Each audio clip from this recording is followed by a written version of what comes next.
guys! Hi! And this video is going to be what didn't make the shelf for the month of March.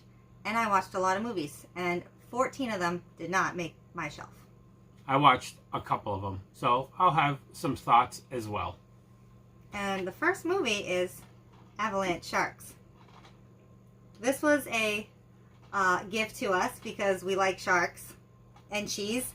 This is from 2014. I'm going to give you a little read of the back. Spring break in the mountains. There's snowboarding, beer, and drunken co-eds in bikini.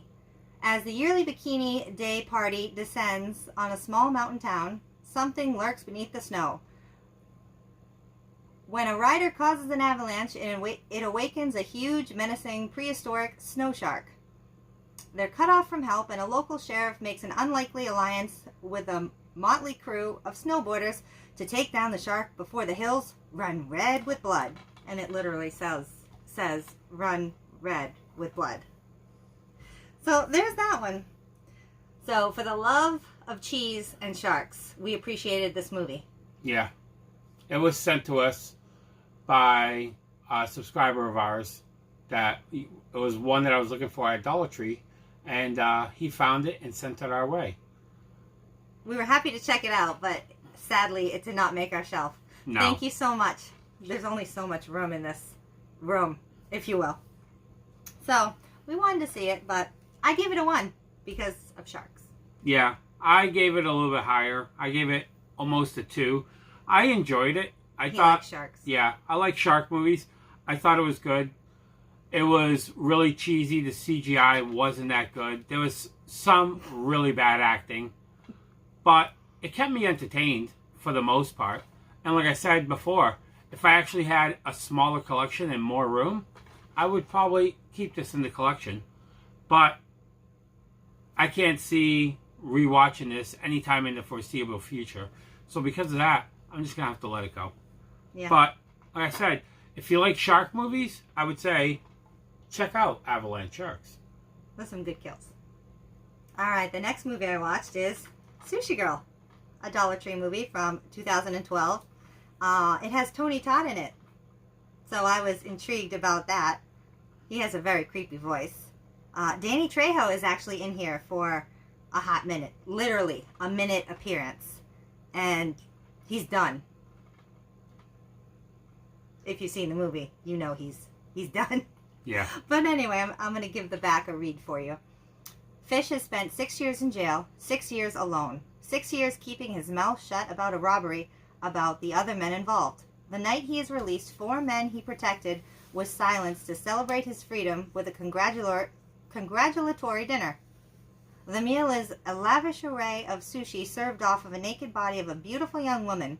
The sushi girl seems catatonic, trained to ignore everything in the room, even if things become dangerous. Sure enough, the 4 unwieldy thieves can't help but open the wounds in an attempt to find their missing loot. There you go. You can show that lovely artwork for them. So it basically tells more about the missing loot than the sushi girl. They open with the sushi girl, and they fail to tell us that she got involved with the criminals in the first place. Yeah. So that kind of threw me off. I'm like, how does she know about these criminals in the first place? To be there in the scene, to lay on the table. They basically torture a man named Fish to get the secrets out. But Sushi Girl gets revenge. And there's a nice twist at the end. I liked it. It was an okay one-time watch. The ending is tied nicely, but I wish they would have done something more with the opening in the beginning. It didn't really do anything for me. And I don't know why they called it Sushi Girl when it's more about these criminals finding where this one man hid their loot or what they did with his loot in the first place. This girl that's laying on the table is amazing. So I give her a 2 for her acting skills and a 2 for the movie. Not a 4, but just I give this a 2. Yeah, I saw this one probably like 3 or 4 months back. I thought it was okay. I thought the beginning, like she said, was kind of slow. It picked up a little bit into the second act once you got into the third act and everything started happening, it was interesting. Like she said, there was a little bit of a twist in the film, but all around, it was an okay one-time watch. It's a good pickup for $1 if you find it at Dollar Tree, but it's not something that's really rewatchable. So because of that, same thing. It's just not going to make the shelf. But again, Sushi Girl, good one-time watch. Tony but Todd. yeah, good one-time watch to check out Tony Todd and Danny Trejo. But Danny Trejo literally for like 45 seconds. But besides Geriatric Geek, yeah. Yeah. Besides 45 seconds. Besides that, I would just pass. Yeah, move on. All day. All night. Alright, the next movie I watched is on Blu-ray, and While We Were Here. This is from 2012. And it says, set in the lush hills and the cobbled streets of the Afanti Coast, Jane, played by Kate Bosworth, is searching for something more from her life. She loves her husband, but the silence between them is growing. Her work and writing and her grandmother's memoir immerses her in the quiet beauty of the town and its islands. And finally, a romantic embrace of a younger man. And Jane must decide whether her passions will take her where she wants to be, as she documents and discovers And While We Were Here. There you go. Nice. I like romantic movies, finding yourself and such. But this woman has basically an affair with a younger guy. Her relationship with her husband is basically kind of non-existent. So he's off doing his orchestra work. He plays like a violin or something in an orchestra. And she's a writer trying to listen to a recorder, trying to write her grandmother's memoir story. And she finds this guy and basically gets involved with him. Yada yada. I don't fill in the blank, if you will. It was very slow for me. But there are some bonus features on here. And it's an original black and white director's version. I did not watch that. I'm sorry. Not sorry. But yeah, that's it. And While We Were Here, I give it a 2. Yeah, this movie I saw the first time when me and Marie watched it. That was probably over a year ago. I forgot to say this was a rewatch for me. Yeah, almost 2 years ago we watched this. And the first time I watched it, I just thought it was slow. I thought it dragged. It was a good story, but it was nothing that really captured you to keep you, wanting more and wanting to keep on really watching it. But I just thought it was just a poor execution on, how they actually did it to actually keep you, invested into the film. But besides that, again, to me, this is something that you can actually fly by. I personally can't recommend even this as a first time watch. No. But I don't know why I decided to give it a second chance, but I did. The ending, I'm not going to spoil it, but I didn't really care for the ending. It was like tying your shoelace like a toddler. It doesn't work. Nothing happens. It's kind of pointless. Yeah. No offense to the toddlers out there that can really tie a shoe, though. But anyway. That was And While We Were Here. Rewatch. Yeah. Alright, next up is The Invoking 2. Because The Invoking 1 wasn't bad enough. Agreed. It was horrible. But anyway, this is from 2015. It's got a very cool slip. This is an anthology, so I'm not going to read the back on that one. Some creepy artwork for you. There's about 5 or 6 movies in here. The first one is literally 3 minutes with a girl and a car death that doesn't make any sense. To me. I don't think it made any sense to you either. No. No. Like, not even 2 cents. No. The second one is about a haunted hospital. What have you. And the third and fourth one just kind of bled together. They just kind of made one movie. It was about a death head with notes that came out, and an odd bathtub story about a woman. Yeah. With watered footsteps. Okay, see you later. Have a nice day. And the fifth one was a long camping one. Just drawn out and some deaths. Have a nice day. Yeah. And the sixth one, if there was a sixth one, or maybe it was just an end clip, I don't know what it was, but it was literally 60 seconds. This woman peers out her blinds, looks out her window, sees a creeper, and that's the end. It was. Yeah, well, there was a little bit more to it, but... The creeper took 2 steps? Somewhat. Okay. But, yeah, this movie for an anthology film was god-awful. After pretty much everyone was done, I just shook my head.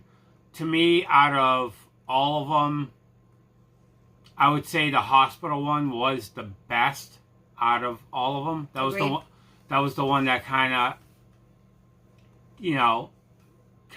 piqued my interest a little bit as I was watching it. Besides that, all the rest of them were pretty much crap. Mm-hmm. But like I said, this was god awful. I bought this at Dollar Tree, and I pretty much picked it up because of the cover art. But Wild Eye, is that you? no, it was god awful. But yeah, we watched it. Yeah, what did you give it? Oh, I gave it a 0.5 because it had really nice artwork. Yeah. But woof. Oh yeah, bad stuff. But it's not all about bad movies. If you'd like an anthology, I can recommend Burning Palms. I think you watched that one too. Yeah, that was a good one. There's some couple good ones in there. They're not all good anthologies in Burning Palms, but there's 2 or 3 that are worthy. Yeah. And ABCs of Death is very, very odd and out there. Yeah, there's a lot of good anthology films. Volumes of Blood is another one. But The Invoking. Yeah, The Invoking 2 is not one of those good anthology films. So I would say just go far, far away from it. But, run. Yep, Invoking 2. I hate that face. Can you tell? Alright, this next one is Lucky's Treasure from Dollar Tree. And this one wasn't that bad. This is from 2017. When college-bound Emily moves from the city to the country to take care of Grandpa's country home, she's expected to take care of Lucky and her late grandma's horse. And she makes it a mission to show the light of Christ to a grieving grandpa. Struggling, Emily is befriended by a local named Jake. When the two discover Emily's grandma died searching for a hidden treasure, the pair attempt to find the rare gold coin that has eluded treasure hunters for decades. It's a tale of love, adventure, and intrigue. Lucky's Treasure is a powerful reminder that things long lost might still be found today. And some beautiful artwork on that one. Yeah. To me, this was more about the girl than finding the treasure. It was interesting to see her find clues and pick up where her grandmother left off when she was literally searching for this coin. It ended like right there. She was on her way back with some information and she passed. Spoiler. Not spoiler. But anyway, there are also others that are looking for this gold coin, of course. But in the end, it's a good story. But it was too slow for me, and it was more about her relationship with this guy, and then another girl thinking that you're honing in on my guy, even though this guy doesn't like me. So, yeah. It was a good one-time watch, but it was nothing to treasure. So, I don't need to keep it on the shelf. If I had a smaller collection, though, I would keep it. I give it a 2.5 because I pretty much enjoy the story, but it wasn't all there for me. Any thoughts? With this one, no. I didn't watch it. It's not my kind of film. It's more Marie's kind. Like I said, when we first showed this, when we picked it up, I bought this for Marie because I knew she would like it. And she was interested in when we were at the store when we picked it up. But me... Yes, I know. It has a slip. Yeah, but me, it's not my bag, so I had no interest in watching this one. But, yeah. Lucky's Treasure. Definitely, if you see it and you like a little bit of romance and mystery, pick it up, yeah. It's a good one-time watch. And some Jesus. Jeez. Yes, there's some holy roller in this for you, definitely. Alright, moving right along, if you're still with me. The next movie I watched was Frank. on Blu-ray from Dollar Tree. This is a 2014 movie. Michael Fassbender stars as Frank, a genius rock musician who performs wearing a giant fake head that is never removed, and things get rocky between his protective bandmate Clara, played by Maggie Gyllenhaal, and newcomer John. And he's convinced that they're meant for stardom, and the band lands their biggest gig. But are they ready, and is the world? Yeah.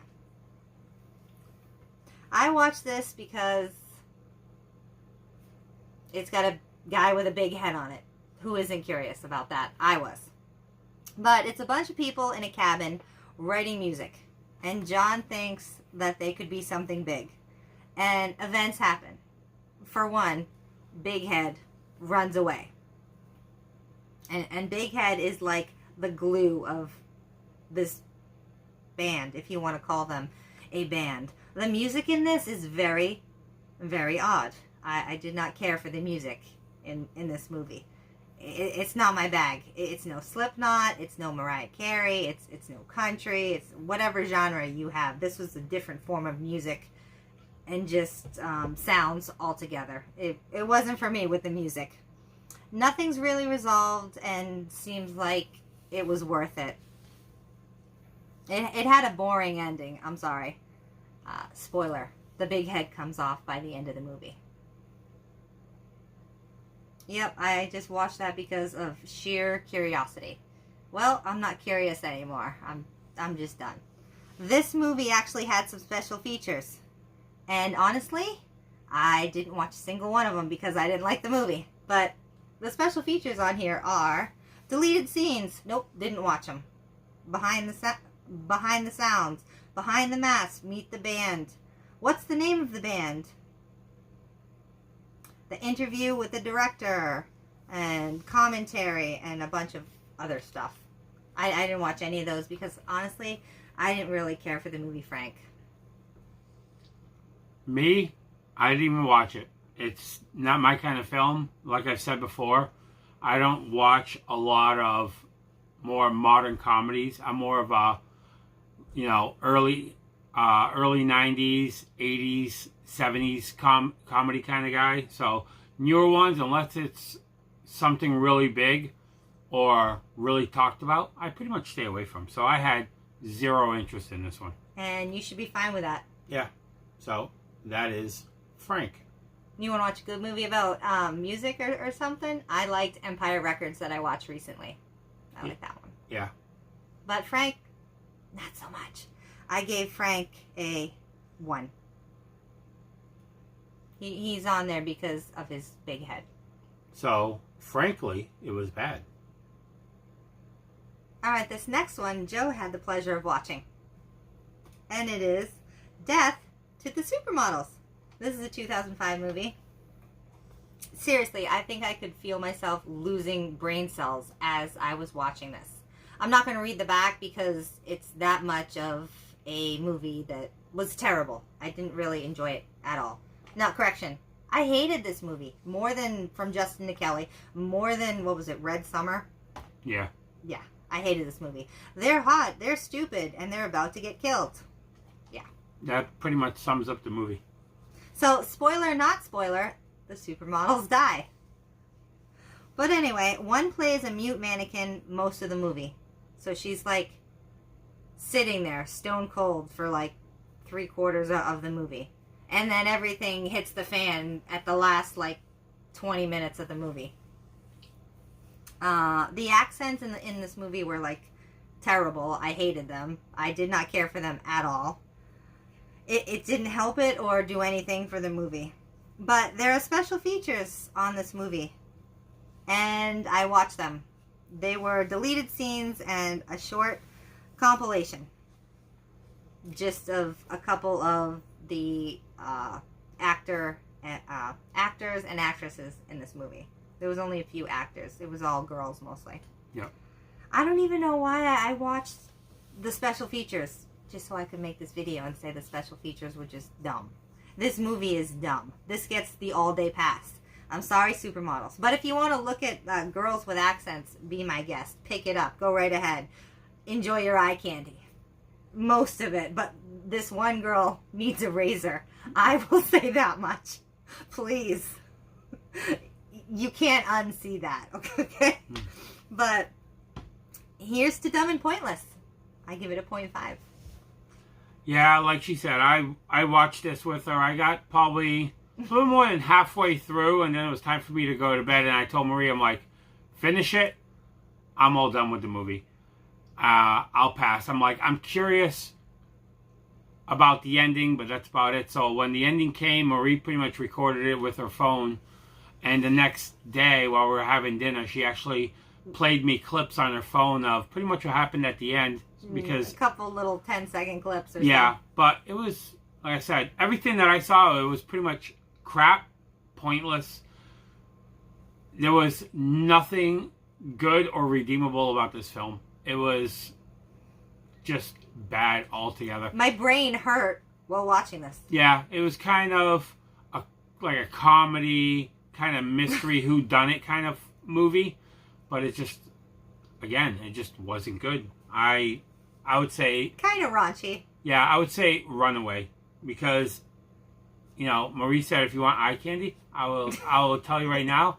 Go for it. Even some things will scare you though. Even eye candy wise, it wasn't even good to look at. No. But hey, that's the supermodels.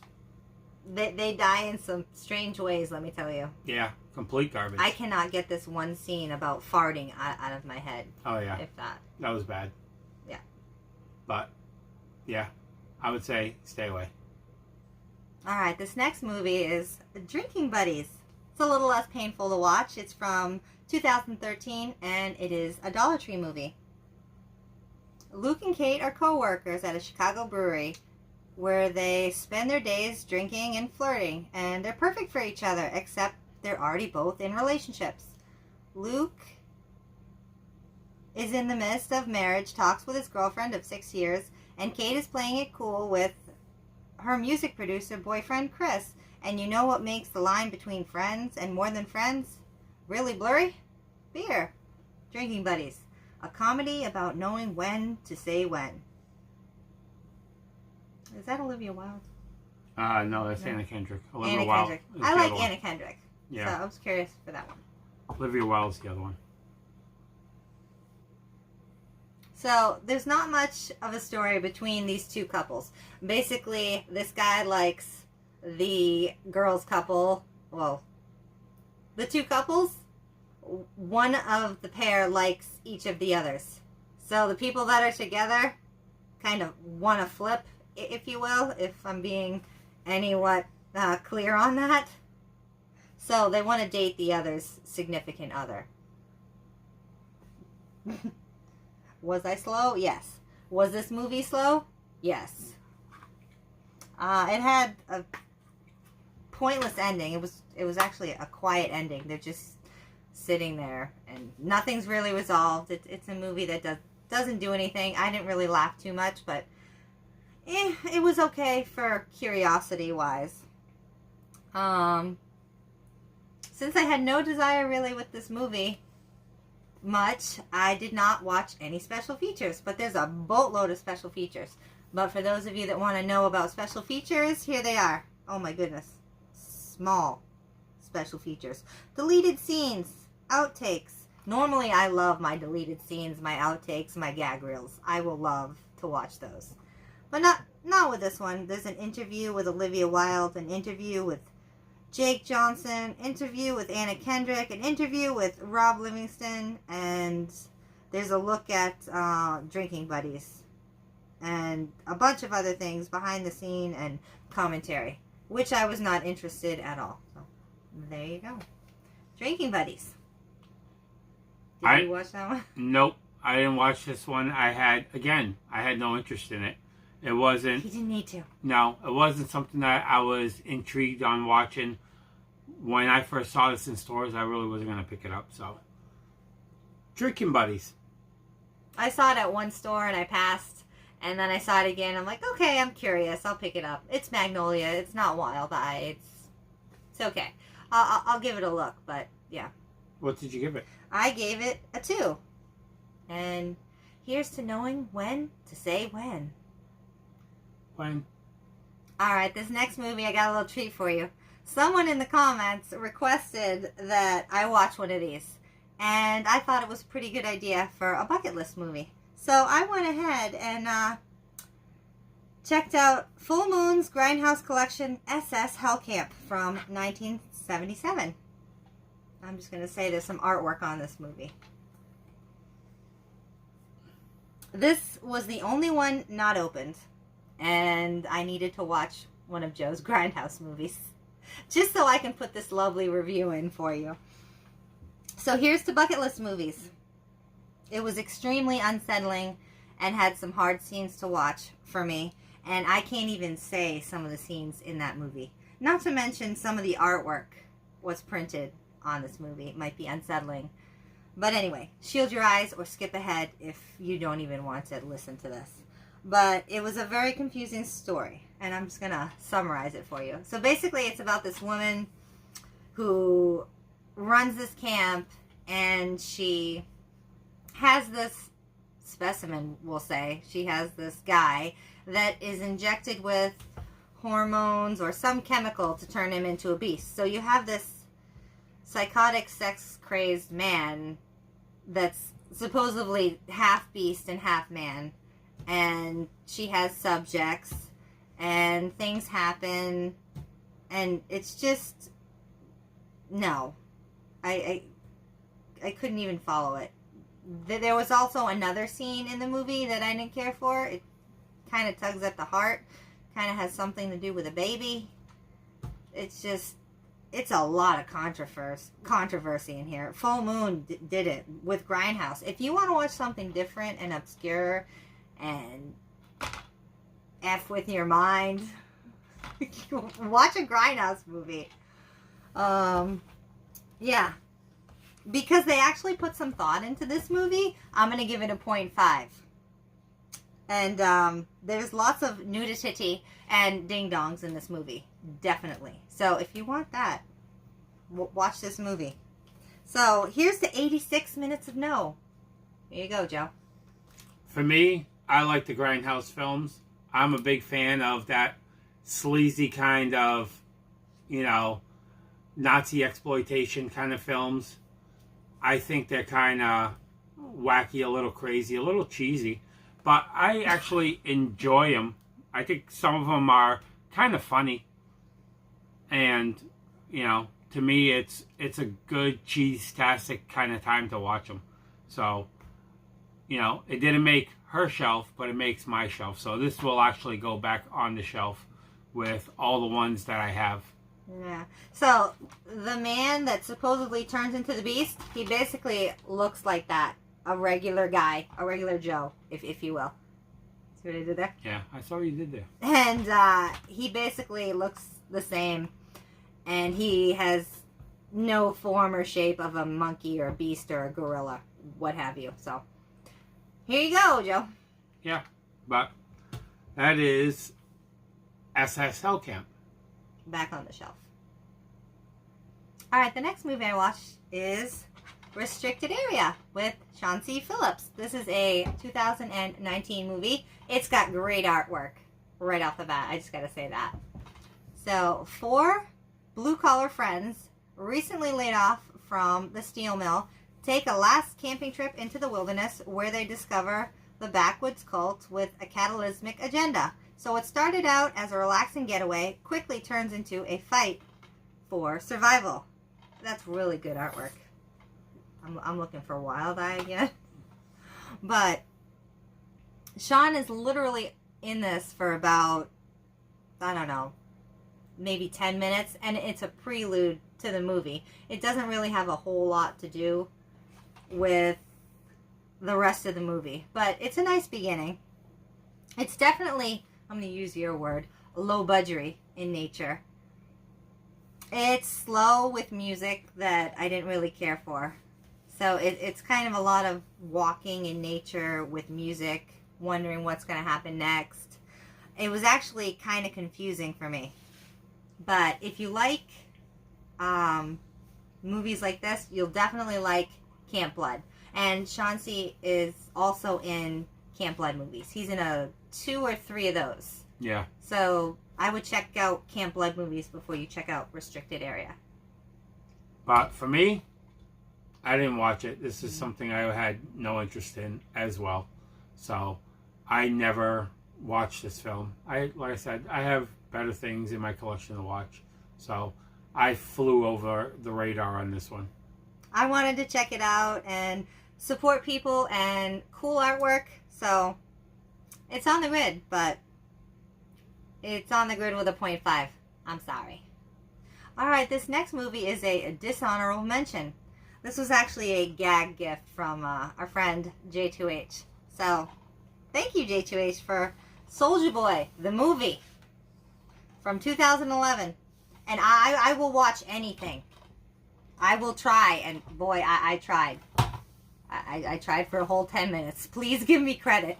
I'm sorry. You're probably watching. I know you are. But I put this in. I actually put this in for a solid 10 minutes.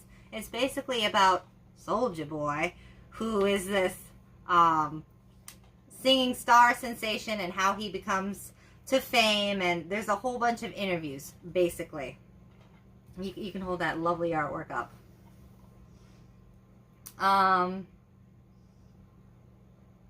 I really tried with this one. It's just a bunch of people talking and his music. It actually has his father, Tracy Jenkins, in it. And there's a boatload of special features, like 45 minutes worth of special features. I did not touch any of them. I clicked on special features and I'm like, oh look, it's an interview. Okay, done. That was literally 30 seconds.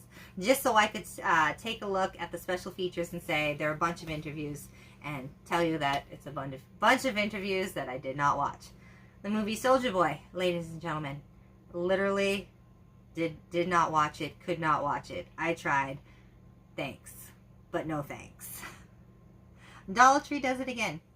And since I basically watched 10 minutes, I can't give it a rating. And this is actually, I watched 10 minutes out of 92 minutes. Yeah. Thank you. No rating. Yeah. Just a dishonorable mention. I didn't see it at all. Again. Oh, wait. I had zero interest in this one. We got a note here. You saved your note. Yeah, we'll save the note with the... Joe, you seem so excited about this one when I read the title of it over to you. Over at Dollar Tree. Like a president, ladies and gentlemen. I just had to get it for you. Enjoy on me. I couldn't. I'm sorry. Yeah. Thank you. Yeah. I finally checked it out. Well, sort of. Yeah. Checked it out. But no interest in this one, so that's pretty much all we have to say about it. It didn't make the shelf. It didn't make the player. The next movie I watched is The Thompsons from Dollar Tree on Blu-ray from 2012. It's a vampire movie, so I wanted to check it out. It's a vampire family that's on the run and meets up with another clan, and a whole bunch of craziness happens, like deaths and vampire stuff, and the story kind of jumps around. The beginning is odd. It starts out with the middle of the movie in the beginning, and it jumps around. So right off the bat, you know what you're getting into. There's definitely gore, like I said. It's not the best ending, in my opinion, but it was interesting.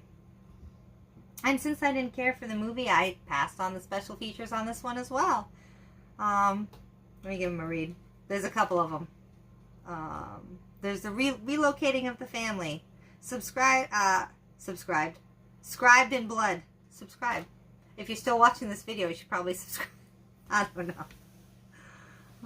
Humans to monsters. That sounds interesting, but since I didn't care for the movie, not likely to watch the special features. Awakening the Project, Families, and Ringlestone Inn. That was the place where they filmed it. Yeah. Nope, I'm all set with that one. And a little after a few credits on the end roll, there was this little cheesy scene that kind of tied in with the movie, but it's nothing big. So watch like 10 seconds after the credits roll. You'll see a little scene there. But because it has vampires and it has cool different artwork, and the Blu-ray disc and the DVD disc have different artwork.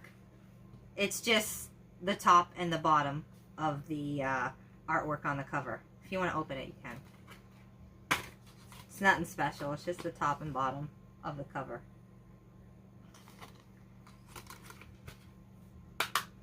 And there you go. I give it a 1.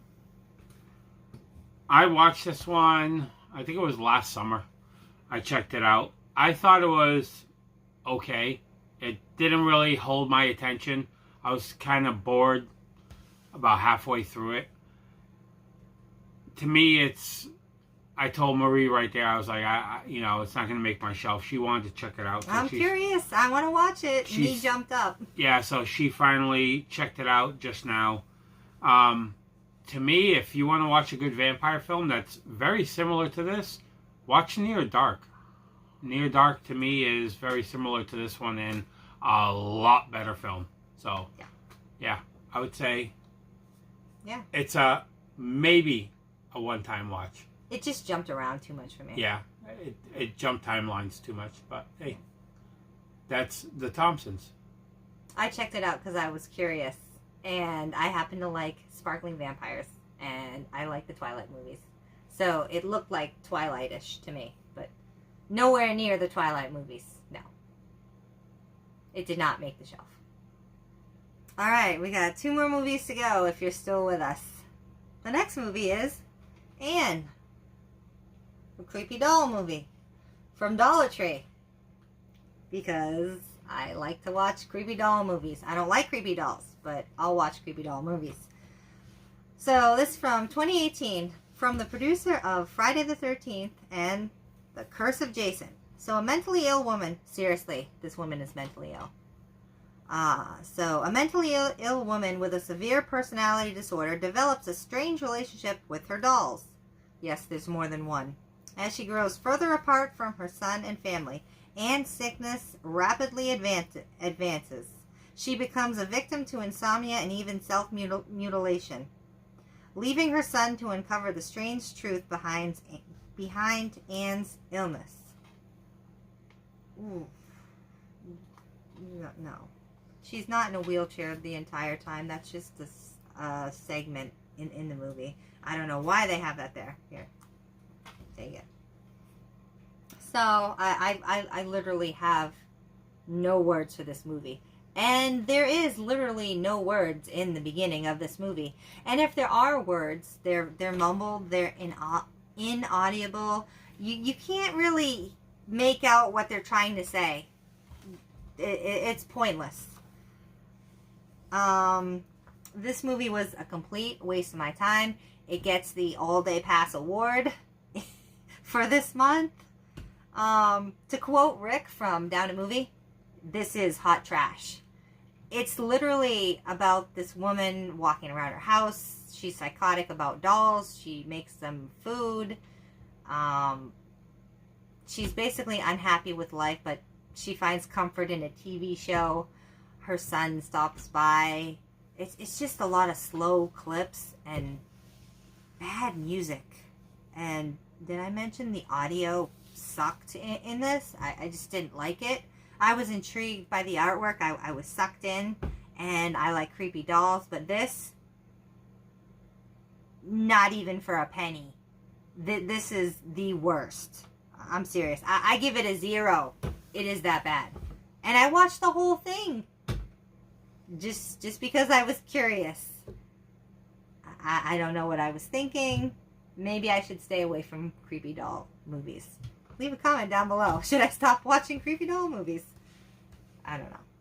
I still have The Boy 2 to watch. I'm just curious about that one. But I'm sure anything, even from Justin to Kelly, is better than Anne. But Annabelle is definitely a better movie to check out instead of Anne. Please. This was terrible. This is so bad that I would feel bad giving it away for free. For free. Paying shipping and everything. I could not give this to you. I could not put you through that pain. Joe, any thoughts on this movie? No? Okay, yep, it was that bad. Yeah. It was that bad. I didn't watch this movie. I had no interest in it. I'm not a big creepy doll kind of movie fan. I like some movies like Dolly Dearest, but this is awful. You know, besides that, a lot of them just don't appeal to me. But yeah, it's senseless. That's Anne. Bye-bye, Anne. Alright, this last movie is Revenge from Shudder on DVD. Utterly remarkable. Okay, we'll see. So, this is about Ruth and her unborn baby.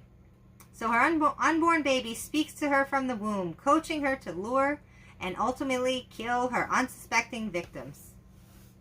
Struggling with her conscience, loneliness, and a strange strain of postpartum madness, Ruth must ultimately choose between redemption and destruction at the moment of motherhood. I'm sorry, I can't read sometimes. But this was a very odd beginning. Actually, it had a killer beginning. There you go. But it had a pretty good opening scene. You kind of feel lost in the opening scene before the title Revenge, but it ties it all together nicely. There's music during this movie, just that odd low music, and it's kind of slow. It didn't work for me. I don't like that odd, slow, creepy music. And the talking baby was odd for me. In this little voice, what do you think you should do? Yeah, no. So 3/4 of the way, it actually gets better. But the ending was odd, and it left me wondering, did she leave her baby? And the ending was just actually left on a cliffhanger, if you will. I told him the end. But if you want to check it out, it's worth a watch. I didn't really like the accent in the movie. There was a little bit of an accent in the movie. But it was a great idea. It just wasn't told that well. But, yeah. I give it a 1.5 because I have seen worse. I have. She probably has. And? Yeah. And okay. Goodbye. But I, again, didn't see this one. I had no interest in it. Marie was all about it, so I picked this up for her. But for me, it just wasn't my bag, so I'm glad I didn't waste my time with this film. But that is Revenge. Yeah, nothing to see here, literally. But we hope you enjoyed this look at movies that we didn't like. And I watched a boatload of them that did make the shelf. So we can make room for more Kinos and such, and Warner Archives. Yeah, because we're always trying to watch what we have to see what's worth keeping and what's going to go into a box up for sale or up for trade. And if you liked any of these movies, let me know. I am curious. Yeah. Should I have watched Soulja Boy? Should I have given it more than 10 minutes worth? Please tell me no. Yeah. Anyway. But if you like this video, hit the like button. If you didn't like it, hey, there's videos before and after. If you didn't like the movies, hit the like button. Yeah. If you want to subscribe to us, hit the subscription button, hit the notification bell, and I'll have more videos for you. If you want to leave a comment down below about any of these movies that Marie talked about, Do you want to give them a refresher? You can. Yeah. Let us know your thoughts about them. Let us know if you've seen them, what you thought of them. Maybe you actually liked them. Because like I always say, some person's trash is somebody else's treasure. Lucky's Treasure was actually pretty good. There's everything right there. All fit up on the screen. For the people out there that wait for the elevator. Yeah. There's a nice little review elevator for you. That's off the shelf. Yeah. Well, no, but one. But one. SS Hell Camp will go back on the shelf. That's the only one. Because... So that will come out. But until next time, guys. Bye. Bye. God, Anne was painful. I bet it was. Extremely painful. It's a doll.